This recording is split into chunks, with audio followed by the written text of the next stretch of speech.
us. We are Legion.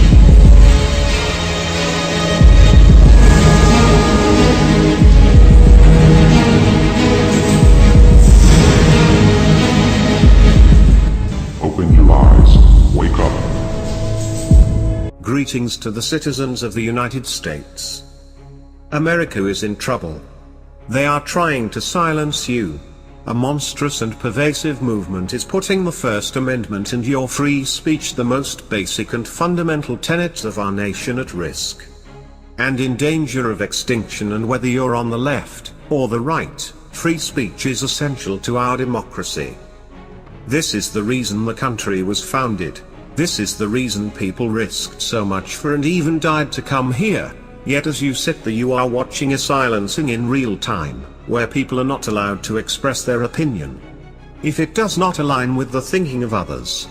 Now, this is not an esoteric or an academic discussion about one person or one campus. It's happening all over, and it's putting us on a course where we are in danger of becoming a fascist totalitarian society, where there is only one accepted point of view, no other will be tolerated, and it's time to fight back. This week, conservative Ann Coulter was disinvited from speaking at that bastion of free speech, the University of California, Berkeley. Well, the university excuse is that they have heard of threats to Ann Coulter's safety. Let's watch a clip of her interview. And I'm a student of Orwellian language, so this jumped right out at me. This is a statement from Berkeley, two students, and I'm quoting. "We regret this outcome, the outcome being your speech being canceled, especially given our unqualified support for our students' right to bring speakers of their choosing to the university and our deep commitments to the values and principles embedded in the First Amendment." It's the opposite of that, actually, isn't it? Well, yes, it is. And by the way, I am giving the speech. I don't know. What are they going to do? Arrest me? They can put me in the Birmingham jail. But no, I'm definitely giving the speech. I was invited to give a speech, and they went through what college students have come to recognize. They kept piling on, requirements, ruses. You can't speak in the evening. You have to speak in the daytime when kids are in classes. We're not sure which room you're going to use. We won't tell you to the last minute. You have to exclude everyone except students. And although the the intermediaries kept encouraging me to say, this is unfair. They never do this to liberals. I kept saying, nope, I'll do it. Yeah. Okay. So I agreed to all of their demands, and then wake up this morning and they send out a letter saying how much they love the First Amendment and freedom of speech, and they're so committed to it. But we're just canceling her anyway. So what does that mean exactly? They're canceling it. That means they're not allowing you to speak there, these supporters of the First Amendment? Well, we'll find out if they arrest me when I show up to give my speech. But yeah, that is apparently their intent. And you're absolutely right. This is a taxpayer-funded institution. Not to mention lots of kids getting federal money to be there. Attorney General Jeff Sessions should be looking at this.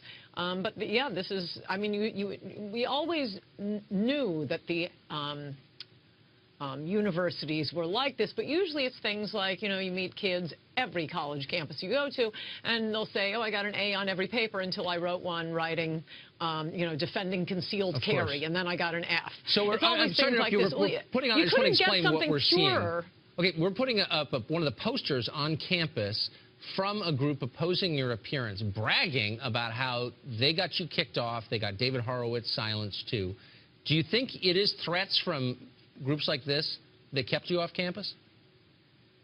I think it's the faculty and the administration. I mean, it was two student groups that invited me. One was the college Republicans. One was, as far as I know, a nonpartisan group that just invites speakers. I think they were embarrassed about what happened with Milo, and they wanted to show, oh, no, we can have another speaker. And I mean, I think you have kind of a pure case of it here. I love Milo, but I'm not Milo. I'm a 12-time New York Times best-selling author. I was writing about, or I was planning, or I will be speaking on the topic of my second-to-last New York Times bestseller, registering at #2. If that's speech that the university, I mean, forget saying that I have to speak in the middle of the day. I said okay. When they said only students, on what grounds did they cancel you? What was their justification exactly? Lots of words, because I called their bluff and they didn't have another reason to cancel me. One of the excuses was, well, we need more than 4 weeks to prepare for a speech like this. Well, no, if what you're worried about is violent protesters, you want to give them about 4 minutes or, 4 hours and announce where the speech is. You don't give them 4 weeks to prepare to come protest and shut the thing down. Oh, that's fascinating. So when are you going to show up anyway? What's the date of your new speech? Same date. Same date. Same date, next Thursday, the 27th.